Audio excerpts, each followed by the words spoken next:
কোরআন শরীফকে আসার মারলাম। সম্মানিত দর্শক, আজকে আপনাদের কাছে আমি প্রমাণ করব, এটা হচ্ছে কোরআন শরীফ, এটা হচ্ছে 30 পারা কোরআন শরীফ। এটাতে সবকিছু রহস্য লুকিয়ে আছে। এই কোরআন শরীফে সব রহস্য লুকিয়ে আছে। এখন আমি প্রমাণ করতে চাচ্ছি এটাই, মানুষের কাছে শুনে এসেছি আল্লাহ আছে,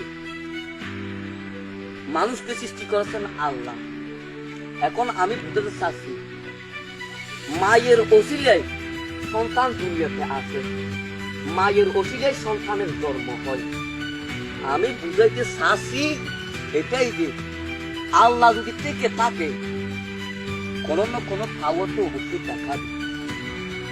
আর বিশ্বাস তো জন্মেই আমার মতো বন্ধার একজন মানুষের সাথে, কিন্তু আমার সেটা বিশ্বাস নাই,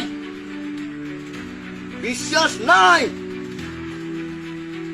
এখন আমি একটা জিনিস প্রমাণ করব। আজকে এই কোরআন শরীফ ধরে বলতেছি একটা জিনিস, এই কোরআন শরীফ দিয়ে পাহাড়ে কত নাই।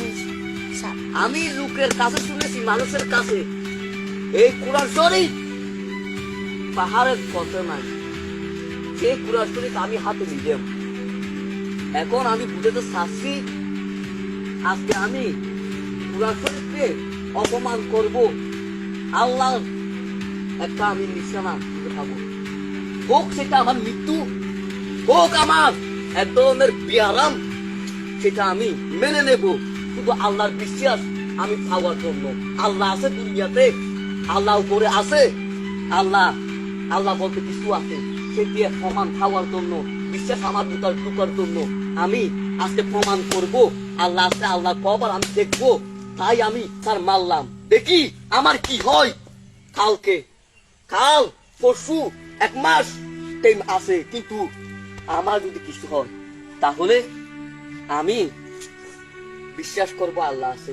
বড় ধরনের যদি কিছু হয় তাহলেও আমি আমার উপর বিশ্বাস রাখবো আল্লাহ আছে, সেটা আমার মৃত্যুই হোক, মৃত্যুর আগে হলো আমি একটু পরিমাণ বিশ্বাস করে যাব আল্লাহ আছে, আল্লাহ আছে। যখন মৃত্যু হয় তখন মানুষ ছটফট করে। আজকে আমি কোরআন শরীফ মেলা মারলাম, মেলা মেরে